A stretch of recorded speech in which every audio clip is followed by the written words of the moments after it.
नमस्कार। ज्योतिषीय श्रृंखला की इस कड़ी में आपका हार्दिक स्वागत है।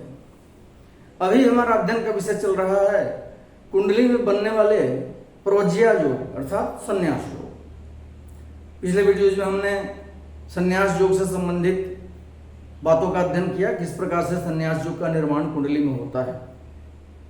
आइए इससे संबंधित कुछ अन्य ज्योतिषीय सूत्रों का हम अध्ययन करते हैं। बलवान 4 या 5 ग्रह एक साथ केंद्र या त्रिकोण में बैठे हों तो इनमें जो सबसे बलवान ग्रह हो उसके आश्रमस्थ प्रवज्या जातक स्वीकार करता है। बलवान 4 या 5 ग्रह एक साथ केंद्र में या त्रिकोण में बैठे हों तो जो सबसे बलवान ग्रह होता है अर्थात जो प्रवज्या कारक ग्रह होता है उसी के आश्रमस्थ, उसी के आश्रम में हर ग्रहों का अलग अलग क्वालिटी है, उसके हिसाब से जातक उस क्षेत्र में दीक्षित होता है तो उसी के आश्रमस्थ जातक संन्यास स्वीकार करता है।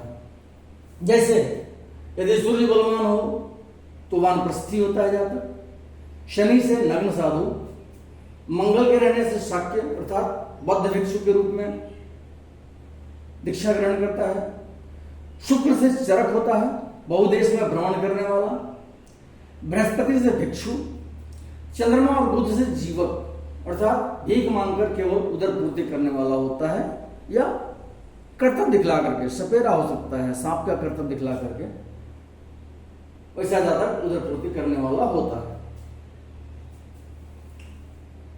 अगला सूत्र है दशम स्थान में यदि 3 बलवान ग्रह हों अर्थात अपने उच्च वर्ग आदि में स्थित हों और दशमेश भी बलवान हो तो जातक यति अथवा उसके समान शील वाला सन्यासी होता है।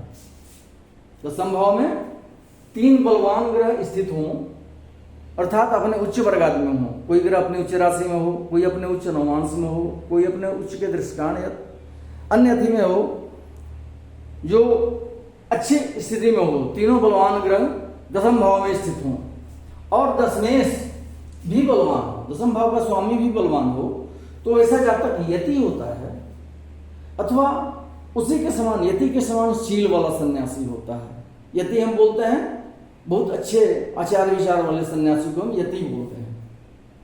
परंतु यदि दशमेश बलहीन हो, 3 बलवान ग्रह तो दशम भाव में स्थित हो, लेकिन दशमेश बलहीन हो और सप्तम भाव में बैठा हो कुंडली में तो ऐसा जातक दुराचारी होता है, संन्यास ग्रहण करता है परंतु दुराचार में लिप्त होता है।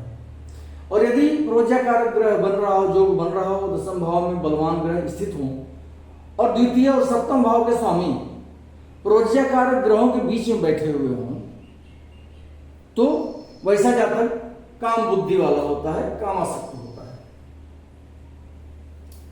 अगला सूत्र है यदि कुंडली में संन्यास योग हो और प्रवज्या कारक ग्रह सूर्य मंगल तथा शनि से युक्त हो तो जातक स्त्री पुत्र और धन से रहित होता है तथा इसी कारण वह संन्यास ग्रहण करता है।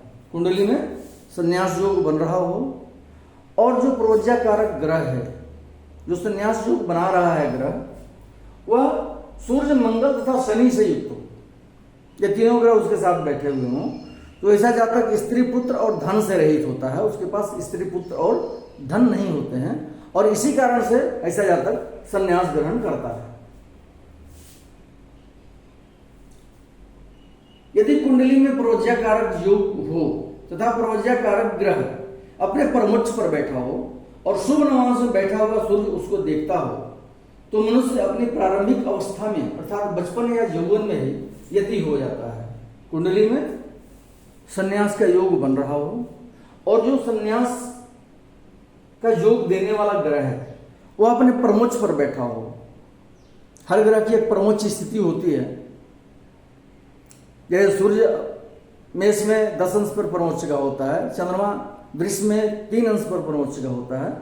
उसी तरह से ग्रह जो है जो प्रवज्या कारक योग बना रहा हो वह ग्रह अपने परमोच्च पर बैठा हुआ हो, अपने परम उच्च अंश पर बैठा हो और शुभ ग्रह में शुभ नवांश में बैठा हुआ सूर्य, वैसा सूर्य जो शुभ ग्रह के नवांश में बैठा हो वह उस प्रवज्याकारक ग्रह पर अपनी दृष्टि डाल रहा हो।